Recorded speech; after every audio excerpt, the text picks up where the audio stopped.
నమస్తే.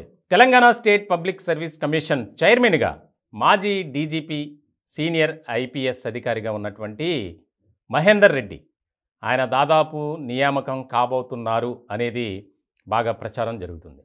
వాస్తవానికి తెలంగాణలో ప్రభుత్వం మారిన తర్వాత కాంగ్రెస్ ప్రభుత్వం ఏర్పడింది. ముఖ్యమంత్రిగా రేవంత్ రెడ్డి బాధ్యతలు స్వీకరించారు. మొదటి రోజే టీఎస్పీఎస్సీపై ప్రక్షాళన చేయాలి అనే ఒక కృత నిశ్చయంతో ఆయన అడుగులు వేశారు. దానికి సంబంధించి వరుసగా సమీక్షా సమావేశాలు కూడా నిర్వహించారు. ముఖ్యంగా టీఎస్పీఎస్సీలో జరిగినటువంటి అవినీతి అక్రమాలు దేశంలో ఏ రాష్ట్రంలో కూడా జరుగుండవు. ఇట్లాంటి క్రమంలో దాన్ని ప్రక్షాళన చేయాలి. పూర్తి స్థాయిలో మనం ఏదైతే ప్రజలకు ఒక మంచి పాలన అందించాలి, ఆ దిశగా మనం నిర్ణయాలు తీసుకోవాలి, అడుగులు వేయాలి అనే ఒకే ఒక్క ఆలోచనతో ఆయన ముందుకు వెళ్తున్నారు. ఇట్లాంటి క్రమంలో టీఎస్పీఎస్సీని పూర్తి స్థాయిలో మార్చాలి, అక్కడ జరుగుతున్నటువంటి ప్రతి అంశంలో సూక్ష్మంగా మనం విచారించాలి అనే దిశగానే ఆయన నిర్ణయాలు తీసుకున్నారు. దానికి సంబంధించి దాదాపు చాలా కీలకంగా వ్యవహరించారు. యూనియన్ పబ్లిక్ సర్వీస్ కమిషన్ ఢిల్లీలో ఉంటుంది. అక్కడ కూడా వెళ్ళి అక్కడ ఉన్నటువంటి చైర్మన్ అలాగే సెక్రటరీ ఇతర సభ్యులతో మెంబర్లతో మీటింగ్ ఏర్పాటు చేసుకొని ఏ విధంగా చేస్తే బాగుంటుంది, రాష్ట్రానికి ఉన్నటువంటి టీఎస్పీఎస్సీని యూపీఎస్సీ తరహాలో తీసుకువెళ్ళి అక్కడ ఏ విధంగా అయితే నియామకాలు జరుగుతున్నాయో ఇక్కడ కూడా అలాగే అమలు చేయాలి అనే నినాదంతోనే ముందుకు వెళ్తున్నారు. ఇట్లాంటి క్రమంలో ఒక అవినీతి మరక లేనటువంటి అధికారి చైర్మన్ హోదాలో ఉంటే దాన్ని పూర్తి స్థాయిలో మనం మార్చొచ్చు అని యోచిస్తున్నారు. ఇట్లాంటి క్రమంలో ఎప్పుడూ లేని విధంగా టీఎస్పీఎస్సీ చైర్మన్ అలాగే మెంబర్ల పదవుల కోసం ఆ బాధ్యతలో ఉండేందుకు ప్రభుత్వం జనవరి 12 నుంచి 18 వరకు ఒక అప్లికేషన్స్ని తీసుకుంది. దానికి సంబంధించి 600 మంది అప్లై చేసుకున్నారు, చైర్మన్కి కానీ మెంబర్స్కి కానీ. అందులో ఐపీఎస్లు, ఐఏఎస్లు అలాగే ఆయా రాజకీయ పార్టీలకు సంబంధించినటువంటి ఉన్నత విద్యను అభ్యసించిన వారు.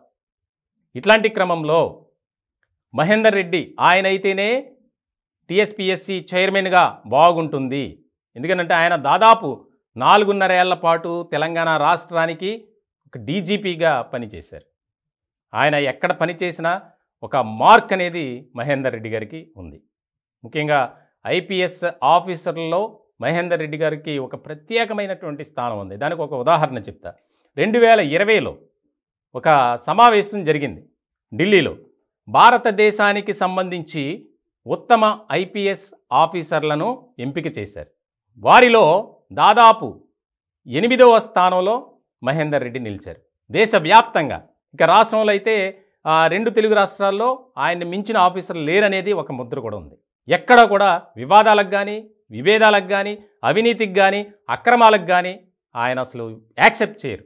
ఇట్లాంటి క్రమంలో ఆయన ఎక్కడ పనిచేసినా ఒక రకమైనటువంటి మార్పు తీసుకురావాలి అనేది చాలా కీలకంగా మారింది. 1986లో ఆయన ఎక్కడ పనిచేసినా చాలా నిక్కచ్చుగా పనిచేయాలి, క్రమశిక్షణతో కూడినటువంటి ఉద్యోగం చేయాలి అనే ఆలోచనతోనే ముందుకు వెళ్ళారు. 1986 బ్యాచ్కి చెందినటువంటి ఆయన స్టడీ కూడా చాలా ఉన్నతమైనటువంటి విద్యను అభ్యసించారు. వరంగల్ నిట్లో బీటెక్ చేశారు. తర్వాత ఢిల్లీలో ఆయన ఎంటెక్ చేస్తుండగా నిట్లో ఆయన ఐపీఎస్కి, సివిల్ సర్వీసెస్కి ఎంపికయ్యారు. మంచి ర్యాంక్ రావడంతో ఐపీఎస్కి వచ్చారు. ఖమ్మం జిల్లాకు చెందినటువంటి ఈయన త్వరలోనే టీఎస్పీఎస్సీ చైర్మన్గా బాధ్యతలు స్వీకరించబోతున్నారు అనేది వాస్తవం. ఎందుకంటే ప్రచారం కంటే అది ఖచ్చితంగా జరిగి తీరుతుందని చెప్పడమే బెటర్. ఎందుకంటే చాలామంది అప్లై చేసుకున్నారు. ఆ జాబితాలో ఐఏఎస్లు ఉన్నారు, ఐపీఎస్లు ఉన్నారు, చాలామంది ఉన్నారు.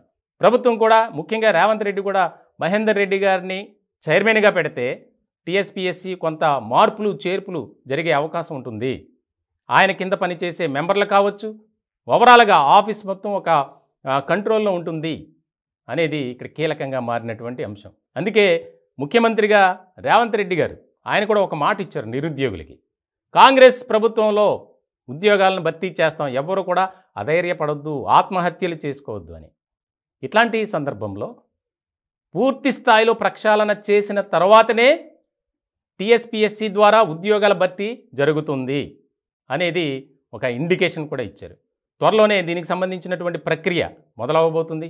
ముఖ్యంగా చైర్మన్ తర్వాత ఆ ఎంపిక పూర్తయిన తర్వాత మెంబర్లను కూడా సెలెక్ట్ చేస్తారు. దీనికి సంబంధించి గవర్నర్ ఆమోద ముద్ర వేయాల్సి ఉంటుంది కాబట్టి దానికి సంబంధించి ఒక ఫైల్ని సిద్ధం చేసే పనిలో రేవంత్ రెడ్డి బిజీగా ఉన్నారనే చెప్పాలి. మొత్తానికి టీఎస్పీఎస్సీ చైర్మన్గా మాజీ డీజీపీ సీనియర్ ఐపీఎస్ అధికారిగా ఉన్నటువంటి మహేందర్ రెడ్డి నియామకం జరగబోతుంది.